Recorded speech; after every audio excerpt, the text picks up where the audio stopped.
السلام علیکم، میں ہوں ثاقب محمود اور آپ دیکھ رہے ہیں اپنا یوٹیوب چینل پوسٹ پیڈیا۔ آج جو کالم میں پیش کرنے جا رہا ہوں اس کا عنوان ہے مولوی عبداللہ۔ میں جب بھی سنتا ہوں اسلام اور معاشرے کے درمیان جاہل ملا کھڑا ہے، مولوی کی موجودگی میں ذہنی وسعت ممکن نہیں، ہم مولوی کو بدلے بغیر ترقی حاصل نہیں کر سکتے، تو مجھے بے اختیار مولوی عبداللہ یاد آ جاتا ہے۔ مولوی عبداللہ جب پیدا ہوا تھا تو دائی کی غفلت سے اس کے سر پر پلنگ کا پایا لگ گیا، چوٹ شدید تھی، لہذا اس کے ناک منہ سے خون جاری ہو گیا۔ اس کے والد چودھری شریف نے فوری گاڑی منگوائی اور دولہے کو سرکاری ہسپتال لے گئے، جہاں اس کا علاج شروع ہو گیا۔ ٹیکیں بوتلیں لگائی گئیں، منتیں مرادیں مانگی گئیں، دولہے کی دادی بھاگ کر شاہ دولہ کی درگاہ پر بت بھی چڑھائی۔ خالہ نے بھی گاؤں کے بڑے مولوی صاحب سے تعویذ بنوا کر کمی کے ذریعے ہسپتال پہنچا دیا۔ یہ ساری کوششیں کارگر ثابت ہوئیں، دولہے کی جان بچ گئی، تاہم ڈاکٹروں نے خدشہ ظاہر کیا کہ شاید دولہا بڑا ہو کر نارمل بچوں جیسی زندگی نہ گزار سکے۔ یہ سن کر چودھری شریف اور اس کی بیوی کو دکھ تو بہت ہوا، لیکن دولہے کی جان بچنے کی خوشی اس پر حاوی رہی۔ اگلے چند برسوں میں ڈاکٹروں کے خدشات درست نکلے، دولہا واقعی ایک اب نارمل بچہ ثابت ہوا۔ اس نے 8 برس کی عمر میں بولنا شروع کیا، 10 برس کا ہو کر اسے رستوں کی تمیز ہوئی اور 12-13 سال کی عمر تک پہنچ کر اسے سیدھا چلنے کا ڈنگ آیا، لیکن زندگی گزارنے کے لیے اتنی مہارت کافی نہیں تھی، لہذا چودھری شریف اور ان کی دیہی بیوی اپنے بڑے بیٹے کے مستقبل کے بارے میں پریشان رہنے لگے۔ اس پریشانی میں انہوں نے ایک روز اپنے پیر شاہ جونا سے بات کی۔ شاہ جی نے سارا قصہ سن کر مراقبہ کیا، اللہ کا نعرہ لگایا اور پھر چودھری شریف کے کندھے پر تھپکی دے کر بولے، چودھری مبارک ہو، تمہارا یہ پتر تمہاری 7 پیڑھیوں کی بخشش کا بندوبست کرے گا۔ چودھری شریف کے چہرے سے خوشی کی لہر سی گزر گئی۔ شاہ جونے نے چند لمحوں تک توقف کیا اور پھر اپنی آواز میں جلال بھر کر بولا، شریف، اس بچے کو میری درگاہ وقت چھوڑ جاؤ، ہم اسے دینی علم سکھائیں گے، اس نے بڑے کام کرنے ہیں۔ قصہ مختصر، آدھے گھنٹے کی حیل و حجت کے بعد جب چودھری شریف اور ان کی بیوی آنکھیں پوچھتے ہوئے شاہ جی کے تکیے سے نکلے تو دولہا ان کے ساتھ نہیں تھا۔ شاہ جی نے تکیے کے ساتھ ایک درسگاہ بنا رکھی تھی جس میں 200-250 طالب علم پڑھتے تھے، دولہا بھی ان میں سے ایک تھا۔ درسگاہ میں قرآن مجید کی نازلہ تعلیم کے علاوہ کرب و جوار کے دیہات سے لنگر کے لیے راشن جمع کرنا، گھر گھر جا کر طالب علموں کے لیے پرانے کپڑے اکٹھے کرنا، شام کو گاؤں سے روٹیاں مانگ کر لانا اور استاد کے غسل کے لیے کنویں سے پانی کھینچنا دولہے کی ذمہ داری تھی، جو اس نے نہایت خوش و خضوع سے 11 برس تک نبھائی۔ اس طویل عرصے میں اس نے قرآن مجید حفظ کیا، عام روزمرہ کے مسئلے مسائل سیکھے، جنت اور دوزخ کے حوال پر 4.5 گھنٹے کی تقریر پکائی، زبانی یاد کی، لوگوں کو چندہ دینے پر ابھارنے کے لیے وائز تیار کیا اور قرآنی واقعات پر ایک طویل خطبہ ذہن نشین کیا۔ ٹھیک 25 برس کی عمر میں اس کو سند مل گئی، اب وہ مولانا عبداللہ تھا، لیکن کیونکہ عوام الناس میں وہ ایک دولہے کے نام سے مشہور تھا، لہذا لوگوں نے اس کے نام کے ساتھ مولوی جوڑ کر حسب توفیق اس کی عزت و افزائی شروع کر دی۔ ایک آدھ برس کی بے روزگاری کے بعد اسے تھوڑی بہت کاوش سے ایک گاؤں کی مسجد مل گئی، یوں اسے 13-14 برس کا سیکھا ہوا علم پھیلانے کا موقع مل گیا۔ ویسے تو اسے پرفارمنس کے دوران کسی قسم کی رکاوٹ کا سامنا کرنا نہیں پڑتا تھا، لیکن مہینے کا ایک آدھ دن جب اسے مرگی کا دورہ پڑتا تھا اس پر بڑا کڑا وقت گزرتا تھا، لیکن بہرحال وہ اپنی اس خامی پر بھی آہستہ آہستہ قابو پا گیا۔ مولوی دولہے کا فیوچر بڑا برائٹ تھا، کیونکہ اس نے اپنے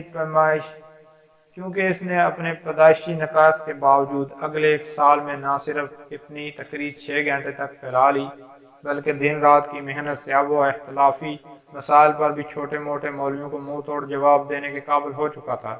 لیکن بدقسمتی ملاحظہ کیجیے، حاسدین کو اس کی یہ دن دگنی اور رات چگنی ترقی ایک آنکھ نہ پائی، لہذا انہوں نے ایک سازش کے ذریعے مولوی دولہے کو ایک اخلاقی جرم میں اندر کرا دیا۔ کم از کم مولوی دولہے کا یہی موقف ہے۔ مقدمہ چلا، مولوی دولہے کا وکیل ہار گیا، حاسدین کا تگڑا وکیل جیت گیا اور یوں دولہے کو 3 سال قید ہو گئی۔ یہ مولوی دلہ پنجاب کی ایک جیل میں نصف قید کاٹ چکا ہے۔ میں نے ایک روز دلے سے پوچھا، یار مولوی، تم لوگ عام آدمی کو خدا سے اتنا کیوں ڈراتے ہو؟ مولوی نے ٹہکا لگا کر کہا، اگر ہم ان لوگوں کو خدا سے نہ ڈرائیں تو یہ ہمارے قابو کہاں آئیں؟ میں نے مسکرا کر کہا، لیکن یار یہ زیادتی نہیں؟ مولوی سنجیدہ ہو گیا، چند لمحوں تک اوپر چھت کی طرف دیکھتا رہا، پھر میری طرف متوجہ ہو کر بولا، جس بچے نے ٹکڑے جمع کر کے قرآن مجید پڑھا ہو، جسے تم اوئے مولوی کہہ کر پکارتے ہو، جسے تم کرکٹ میچ تک نہ کھیلنے دیتے ہو نہ دیکھنے دیتے ہو، جو تم لوگوں میں بیٹھ کر ڈائجسٹ نہ پڑھ سکتا ہو، ٹی وی نہ دیکھ سکتا ہو، ریڈیو نہ سن سکتا ہو، جو بازار میں گھوم نہ سکتا ہو، جو پتلون نہ پہن سکتا ہو، جو دھوپ کا چشمہ نہ لگا سکتا ہو، تم اس سے تک توقع کرتے ہو وہ تم سے بدلہ نہیں لے گا، تمہارے ساتھ میانہ روی برتے گا؟ تم لوگ اس بیوقوف نہیں ہو؟ مجھے مولوی دلے کی بات میں وزن محسوس ہوا۔ میں نے اسے مزید کریدنے کے لیے پوچھا، پر یار یہ تو منفی رجحان ہے۔ مولوی نے ہاں میں گردن ہلائی، ہاں ہے، پر ہم کیا کریں؟ ہماری محرومیاں ہمیں زندگی کے کسی دوسرے رخ پر سوچنے ہی نہیں دیتی۔ میرے سامنے ایک واقعہ پیش آیا، چند لوگوں نے ریلوے پھاٹک کے چوکیدار سے گالی گلوچ کی۔ چوکیدار چڑ گیا، اس نے پھاٹک بند کیا، چابی پل سے نیچے گرا دی، ساری ٹریفک بلاک ہو گئی۔ لوگوں نے لان تان کی تو وہ بڑے اطمینان سے بولا، صاحب چابی ہاتھ سے کھسک کر نیچے گر گئی، معافی چاہتا ہوں۔ اب بتاؤ لوگ اس کا کیا بگاڑ سکتے تھے؟ بالکل یہی حال مولوی کی ہے۔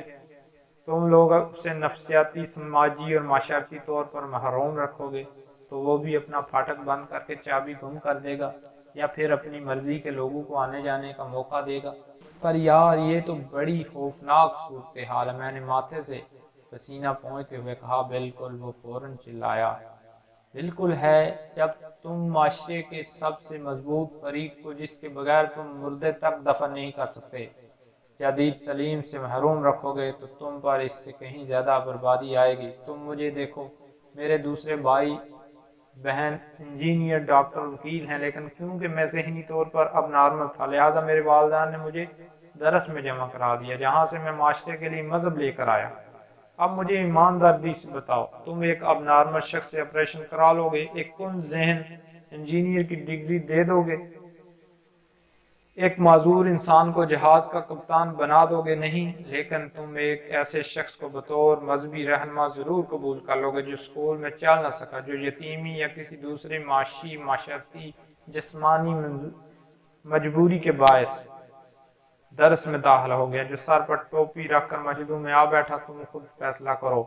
ایسا شخص مسجد میں بیٹھ کر رٹی رٹائی تقریروں کے ذریعے تم میں خوف نہیں پلائے گا تو کیا کرے گا؟ میں نے پوچھا، یار مولوی اس کا کوئی حل؟